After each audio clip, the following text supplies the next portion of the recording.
Hi there. Today we're reading But Not Buddy by Christopher Paul Curtis, and we're reading Chapter 4. Chapter 4.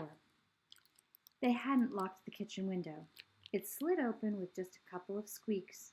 Then I was inside the Amos house, crouched down like a cat burglar. Quick as a rabbit, I looked under the table to see if they'd moved my suitcase.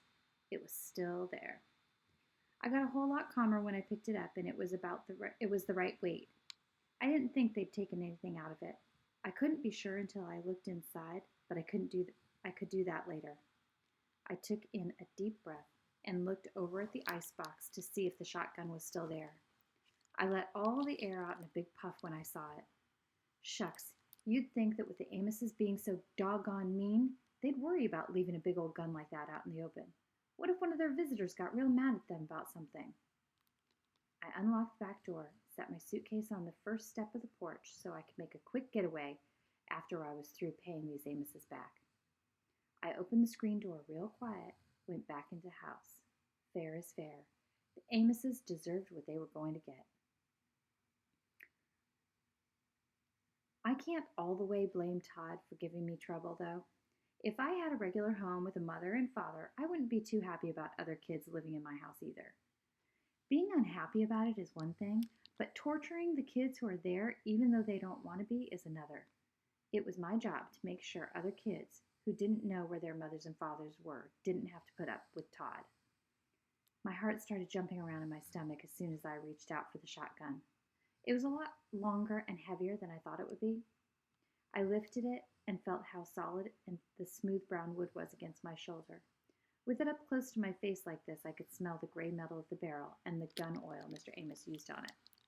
I aimed the gun at the stove and pretended I was shooting at an elephant or a dragon or a tiger, or best of all, Todd. I imagined how it would feel to creep up to his bed while he was sleeping and put the shotgun barrel right in his nose. After that, I'd have to do some quick moving to get to the grown-up Amoses, unless they were real sound sleepers. The shotgun going off in Todd's room would give them a clue that something was going on. I lowered the gun. These things were just too dangerous to play with or take chances with.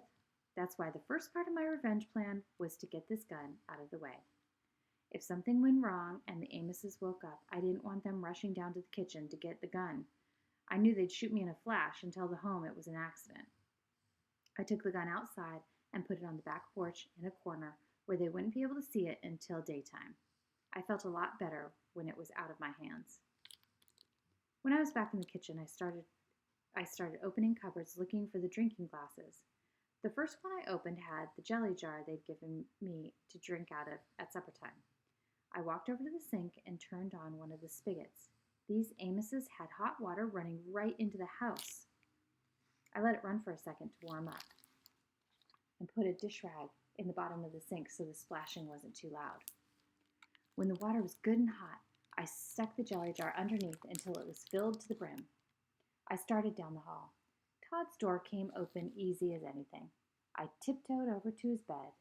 He was deep asleep and his hands were crossed on his chest like he was ready for the graveyard. I dipped my middle finger in the water. It felt like the perfect temperature. I held my breath and picked up one of Todd's chubby hands. One of the older boys at the home told me if you dip someone's hand in a warm glass of water whilst they're asleep, they don't have any choice but to pee in the bed. It's something about chemistry and biology making some valve in your guts open up, and whoop, zoop, sloop, you got a wet bed.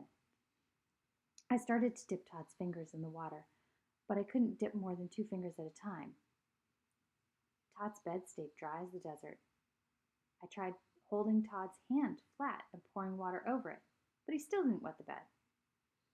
Finally, I decided to just pour the water on his pajama pants. I pulled the blanket and sheet down and emptied the jar. His face twitched a couple of times, and for a minute it looked like his eyes were going to come open, but they stayed shut. He smiled, and the warm water from the jelly jar opened that little valve up, and whoop, zoop, sloop, he soaked his sheets. I tiptoed out of the room and down the hall and out the door. My favorite saying in the whole world is, "He who laughs last, laughs best." So I put my hand over my mouth and whispered, "Ha, ha, ha."